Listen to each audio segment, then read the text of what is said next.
Hi friends, ಎಲ್ರಿಗೂ ನಮಸ್ಕಾರ. ನಾನು ನನ್ನ ಪ್ರೀವಿಯಸ್ ವಿಡಿಯೋನಲ್ಲಿ ಮಾರ್ಸ್ ಇನ್ಫಿನಿಟಿ ಲಿಪ್ ಪ್ಯಾಲೆಟ್ ಬಗ್ಗೆ ಮಾತಾಡಿದ್ದೆ. ಇದರಲ್ಲಿ ಹೇಗೆ ಡಿಫ್ರೆಂಟ್ ಶೇಡ್ಸ್ನ ಯೂಸ್ ಮಾಡಿ ನಾವು ಡಿಫ್ರೆಂಟ್ ಕಲರ್ಸ್ನ ಕ್ರಿಯೇಟ್ ಮಾಡೋದು ಅನ್ನೋದನ್ನು ಇವಾಗ ನೋಡೋಣ. ಇಲ್ಲಿ ನಾನು ಫಸ್ಟ್ ಯೂಸ್ ಮಾಡ್ತಾ ಇರೋದು ರೆಡ್ ಶೇಡ್, ಅದ್ರ ಜೊತೆ ಮಿಕ್ಸ್ ಮಾಡ್ತಾ ಇದ್ದೀನಿ ವೈಟ್ ಶೇಡ್.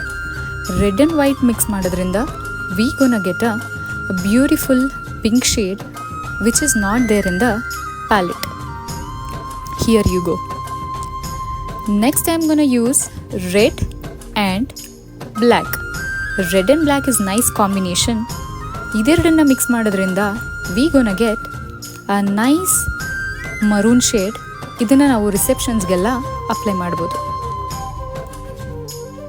ಈ ಪ್ಯಾಲೆಟ್ನಲ್ಲಿ ನಾನು ನೆಕ್ಸ್ಟ್ ಯೂಸ್ ಮಾಡೋಕ್ಕೆ ಹೋಗ್ತಾ ಇರೋ ಕಲರು ರೆಡ್ ಆ್ಯಂಡ್ ಯೆಲ್ಲೋ.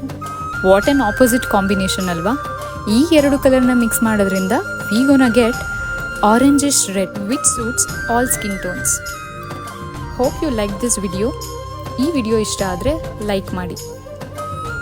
ಧನ್ಯವಾದಗಳು.